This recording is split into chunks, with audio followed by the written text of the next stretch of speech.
By the way guys, I actually started reading Onyx Storm here on my Kindle. And natapos ko na yung prologue, chapter 1 and chapter 2. So may mga hinighlight kasi lang ako dito sa Kindle. So I will just annotate my book para match sila. Ito ng cover, bagong bili ko to. And yung Kindle ko is yung 10th gen pa. So sobrang ano siya, classic.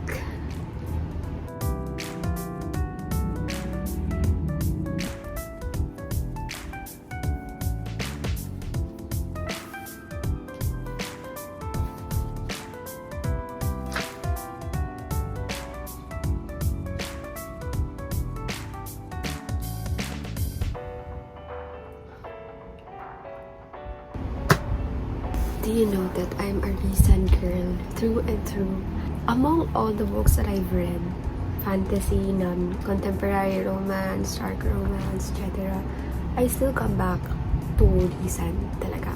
But ever since I started reading Seiden, or I have known Seiden, hindi na sila, parang pantay na talaga sila. This book is probably much more spicier than the fourth thing in Iron Flame. But at the same time, it's more raw. I mean, the feelings are more raw here. Yung Fourth Wing and Iron Flame, they're still navigating with their relationship. Pero dito, I think they're already established. So, their emotions are more pure, more raw nga, raw, yan.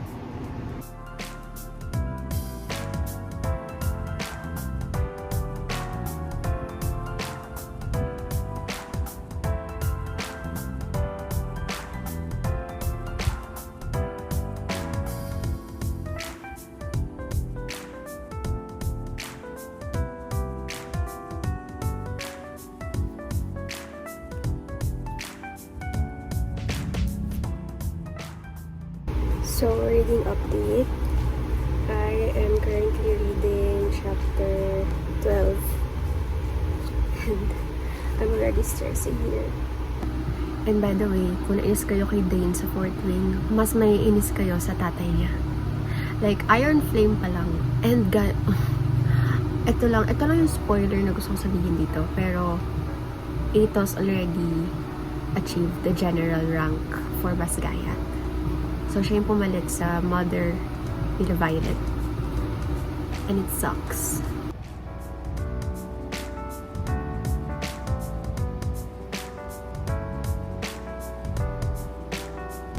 Guys, I'm telling you, there's a lot of foreshadowing going on. There are some phrases here or like parang mga discussions or conversations na parang repetitive or let's say unconsciously being repetitive. Oh my gosh. What the hell? I never thought that this book will have a student professor trope. Sorry, I look like a mess. Oh my god.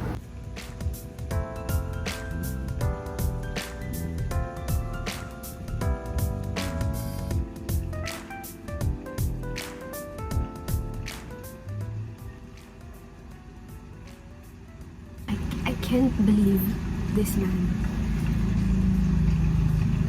Seiden Ryerson winks.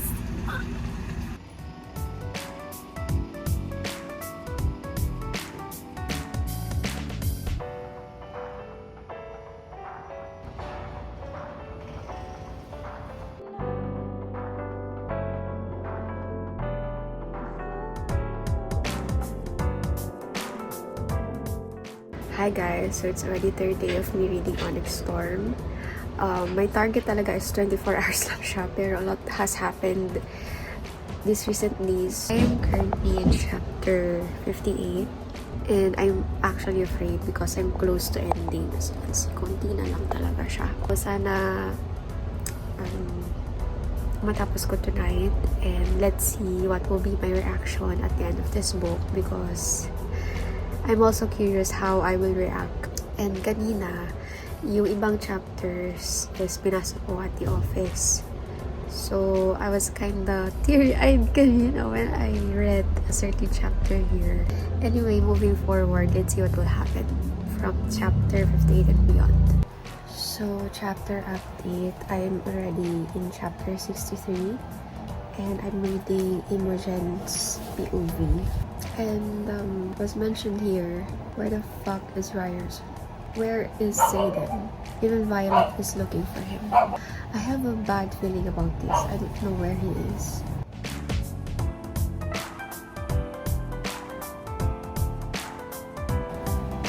Oh, look at the pages. So thin na lang. What I just discovered while reading this book in different POVs is that dragons share the similar attitudes. They are all sarcastic. Irids. Okay, this is spoiler. Oh my god. Dapat hindi ko sinabi yun. Well, Andarna's kind is a different breed. Hindi ko alam kung may inis ako sa kanila or what, but you'll know. You'll know. Just read the book and you'll know.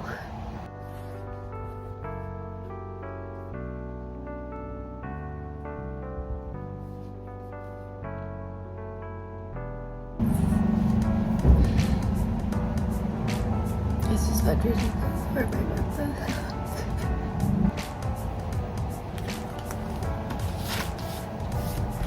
I just need a break for this emotional torture.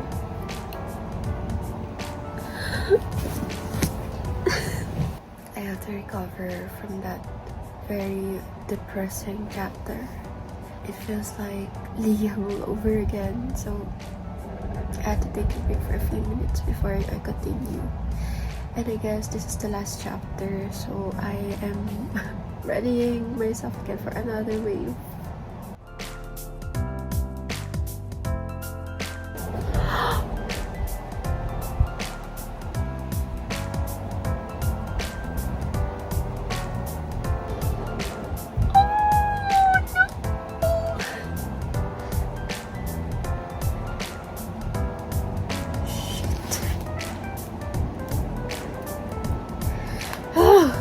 The fuck?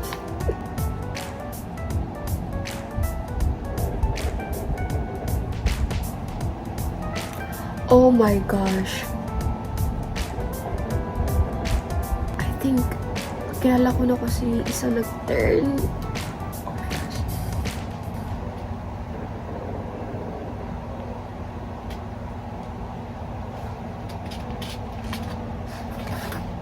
What?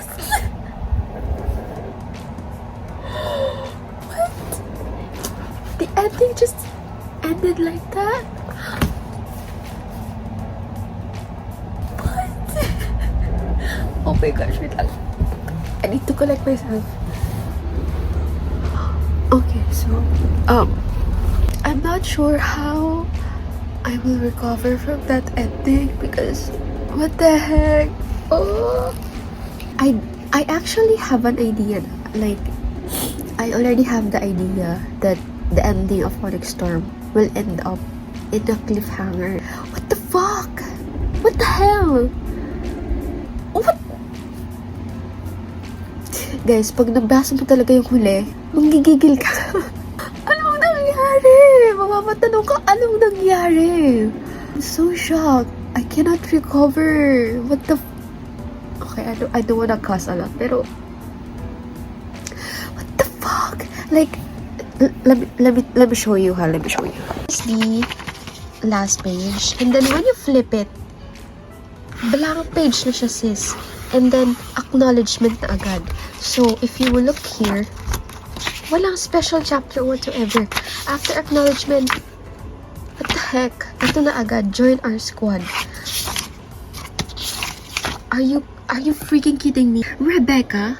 It was really a roller coaster of emotions. Sabi nila, yung next book nito will be released in 2 years pa, 2027. So what I will do, kasi medyo overwhelming sa akin yung Onyx Storm. So meron parts ako dito na parang medyo windang ako. So baka magre-read ako nito And also, I will try to complete the first 3 books again. So, I will reread The Fourth Wing, then Iron Flame, tapos Onyx Star para mapagtugma-tugma ko kung ano yung nangyayari or sa sequence nung nangyayari. If I will rate this book, probably I will rate it 5. Kasi along the way, I really enjoyed the story. And it's more action-packed than the first 2 books. And there are some relationships na parang mag-grow for the next books. And the miscommunication, walang miscommunication dito. Iron Flame is filled with miscommunication, pero dito sa book na to, they communicated well. It's just that meron lang silang talagang kailangan harapin along the way. Which is very frustrating kasi hindi na sila nagpahinga talaga. Like, every chapter na lang merong mga nangyayari. Kaya, ayun. So, I can breathe normally again. Yun lang guys. So that's the end of this reading vlog. So I hope you enjoy Onyx Storm then. And let me know your thoughts in the comments because this book really blew my mind. Bye!